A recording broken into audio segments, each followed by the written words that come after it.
saya Vina Aviana, NPM 20030210067, Prodi S1 Perbankan Syariah kelas B.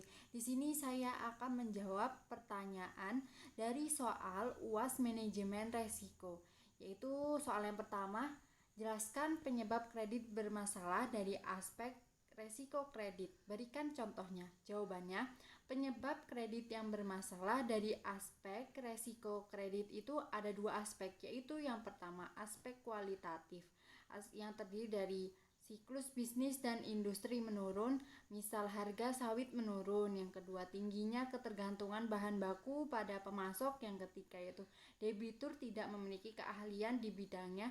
Yang keempat, reputasi shareholder tidak bagus. Yang selanjutnya itu shareholder tidak memiliki komitmen untuk going concern usaha perusahaan, yaitu kredit. Aspek yang kedua, aspek kuantitatif. Contohnya, realisasi penjualan lebih rendah dibanding target. Yang kedua, seed streaming penggunaan kredit. Yang ketiga, harga jual produk debitur tidak kompetitif. Yang keempat, terlalu ekspansif. Yang terakhir yaitu markup harga biaya proyek. Contoh, pada PT Toyota Gosei Co, pemasok komponen otomotif bagi Toyota Motor Corp, perusahaan itu berencana menurunkan belanja modal sebesar 30% agar harga komponen mereka dapat bersaing dengan komponen impor dari negara berkembang yang lebih murah. Beberapa model mobil produksi dalam negeri seperti kendaraan komersial, pickup, Daihatsu, Grand Max, Suzuki APV, dan Mega Carry juga diekspor ke negeri Sakura itu. Peningkatan impor ini disebabkan beberapa bahan baku utama produksi komponen dan perakitan seperti baja dan plastik belum memenuhi standar prinsipal. Pertanyaan yang kedua yaitu jelaskan penyebab kredit bermasalah dari aspek resiko operasional. Berikan contohnya, yaitu jawabannya penyebab utama kejadian risiko operasional adalah karena faktor manusia, kegagalan proses internal, kegagalan sistem teknologi, dan kejadian eksternal. Namun sebelum dikategorikan sesuai definisi tersebut, perlu diidentifikasi akar penyebab dari kejadian atau event. Dengan mengetahui penyebab kejadian terkait risiko operasional, bank dapat lebih mudah melakukan mitigasi dalam upaya mengurangi potensial kerugian akibat risiko operasional. Contohnya, kesalahan input data oleh karyawan.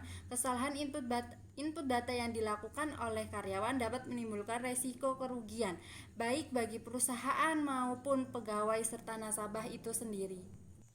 Pertanyaan yang ketiga yaitu bank perlu memahami konsep sebab atau cause, kejadian atau event, akibat atau efek sebelum melakukan proses identifikasi, pengukuran, dan analisis atas risiko operasional yang dihadapi. Jelaskan konsep sebab atau cause, kejadian atau event, akibat atau efek. Berikan contoh dari masing-masing konsep tersebut.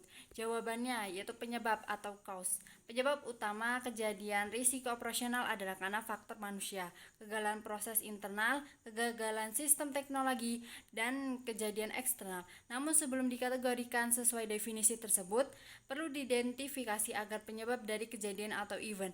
Dengan mengetahui penyebab kejadian terkait risiko operasional, bank dapat lebih mudah melakukan mitigasi dalam upaya mengurangi potensi kerugian akibat risiko operasional.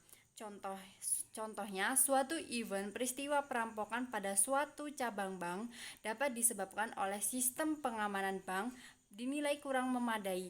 Lokasi bank terletak pada daerah yang rawan perampokan, kurang bekerja sama dengan pihak kepolisian, dan atau sebab lainnya. Event seperti ATM bank tidak berfungsi dapat disebabkan oleh kualitas ATM yang dibeli bank tidak baik. Belum jelas siapa yang bertanggung jawab mengisi ATM, kerusakan jaringan di mana ATM menjadi bagian dari sistem ATM dirusak oleh pihak eksternal, dan sebagainya. Selanjutnya itu kejadian atau event. Kejadian adalah sesuatu hal yang terjadi dalam periode waktu tertentu. Dalam menetapkan suatu kejadian risiko ke dalam kategori tipe kejadian harus didasarkan pada akar permasalahan atau the root of cause, atau kategorikan kejadian yang paling dominan. Contohnya kejadian kerugian finansial atau tidak langsung.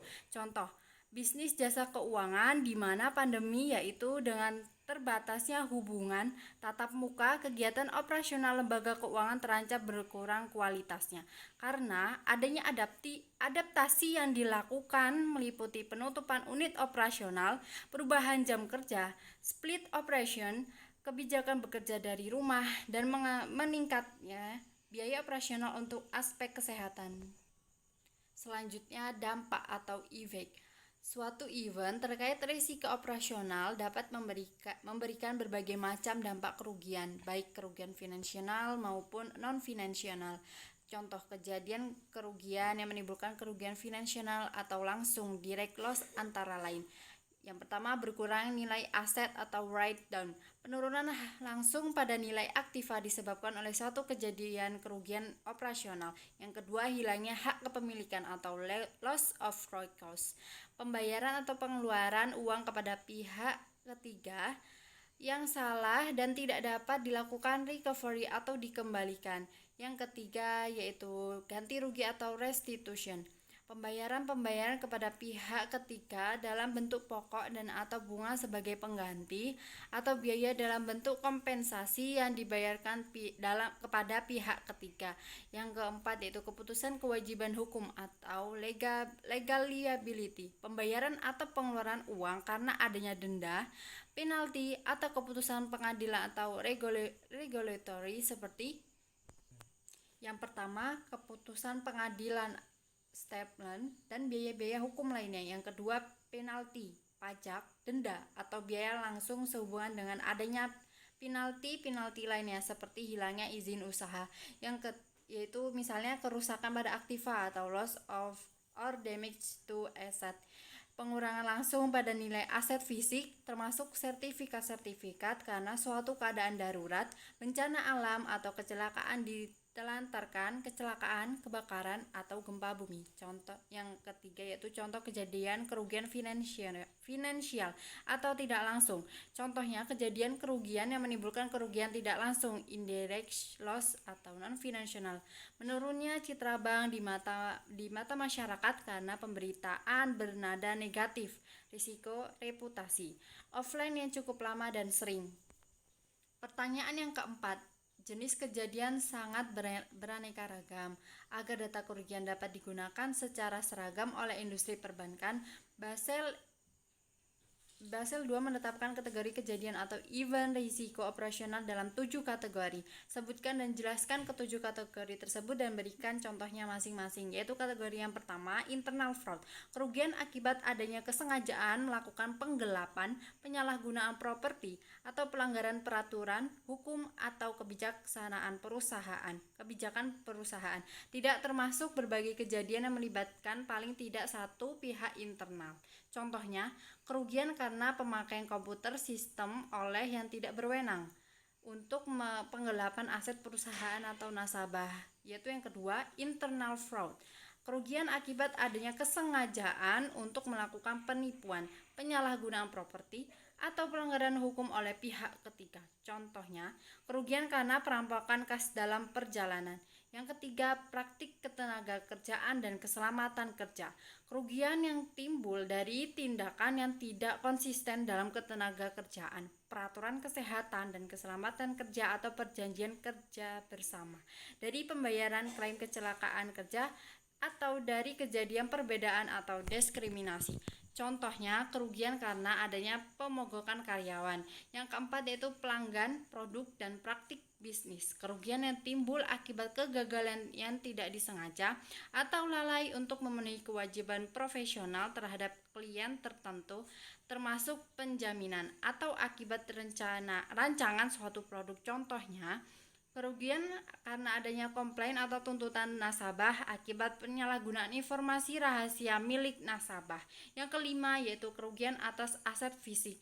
Kerugian yang timbul dari kerugian atau kerusakan atas aset fisik akibat bencana alam atau kejadian lain. Contohnya kerugian karena kerusakan gedung akibat gempa bumi. Yang keenam, gangguan bisnis dan kegagalan sistem. Kerugian yang timbul akibat gangguan bisnis dan kegagalan sistem. Contohnya, kerugian karena kerusakan hardware. Yang terakhir yaitu yang ketujuh, eksekusi, pengiriman, dan manajemen proses. Kerugian akibat kegagalan proses transaksi atau manajemen proses yang berhubungan dengan pihak lawan dan vendor. Contohnya, kerugian karena adanya kesalahan pembukuan atau akunting termasuk backdating dan koreksi atau penyesuaian. Pertanyaan yang terakhir yaitu yang kelima, good corporate governance adalah cara yang dianggap paling ampuh untuk menjaga kestabilan pertumbuhan perusahaan. Dalam prosesnya, setidaknya ada 5 prinsip utama yang harus dipegang. Jelaskan kelima prinsip tersebut dan berikan contoh penerapan prinsip GCG pada suatu perusahaan. Jawabannya, prinsip GCG dikenal dengan istilah tarif. Ada beberapa prinsip, yaitu yang pertama, transparansi, keterbukaan dalam melaksanakan proses pengambilan keputusan dan mengungkapkan informasi material dan relevan mengenai perusahaan. Contohnya, tahapan proses rekrutmen dilakukan secara terbuka, mulai dari informasi lowongan yang disampaikan kepada publik sampai dengan pengumuman hasil akhir karyawan yang lolos seluruh tahapan seleksi. Yang kedua, accountability, kejelasan fungsi pelaksanaan dan pertanggungjawaban organ sehingga pengelolaan perusahaan terlaksana secara efektif. Contohnya, staf bagian akuntansi melakukan pembukuan atas setiap transaksi yang terjadi di Bio Farma, sedangkan administrasi untuk pengeluaran dan penerimaan kas dilakukan oleh staf bagian keuangan. Yang ketiga, responsibility, kesesuaian di dalam pengelolaan perusahaan terhadap peraturan perundang-undangan dan prinsip-prinsip korporasi yang sehat. Contohnya, karyawan datang tepat waktu. Setelah sampai ke ruangan karyawan, langsung menyalakan komputer untuk mengerjakan tugas yang diberikan oleh atasannya dengan deadline pekerjaan. Hari ini karyawan mengerjakan pekerjaan dengan sungguh-sungguh dan rasa tanggung jawab sehingga dapat terselesaikan secara tepat waktu. Yang keempat, independensi. Perusahaan dikelola secara profesional tanpa benturan kepentingan dan pengaruh dari pihak manapun yang tidak sesuai dengan peraturan perundang-undangan dan prinsip-prinsip korporasi yang sehat. Contohnya, karyawan yang memiliki usaha di luar Bio Farma dengan jenis usaha yang berbeda dengan Bio Farma tidak ikut terlibat dalam proses pengadaan barang atau jasa yang menyertakan perusahaannya sebagai calon pemasok dan tidak melakukan intervensi kepada tim pengadaan barang dan jasa. Yang terakhir yaitu yang kelima, fairness, keadilan dan kesetaraan di dalam seluruh hak pemangku kepentingan atau stakeholders yang timbul berdasarkan perjanjian dan peraturan perundang-undangan. Contohnya, perusahaan memberikan kesempatan yang sama kepada karyawan dalam mengikuti proses seleksi naik jabatan. Sekian yang dapat saya sampaikan. Apabila ada kesalahan dalam pengucapan saya mohon maaf. Saya akhiri. Wassalamualaikum warahmatullahi wabarakatuh.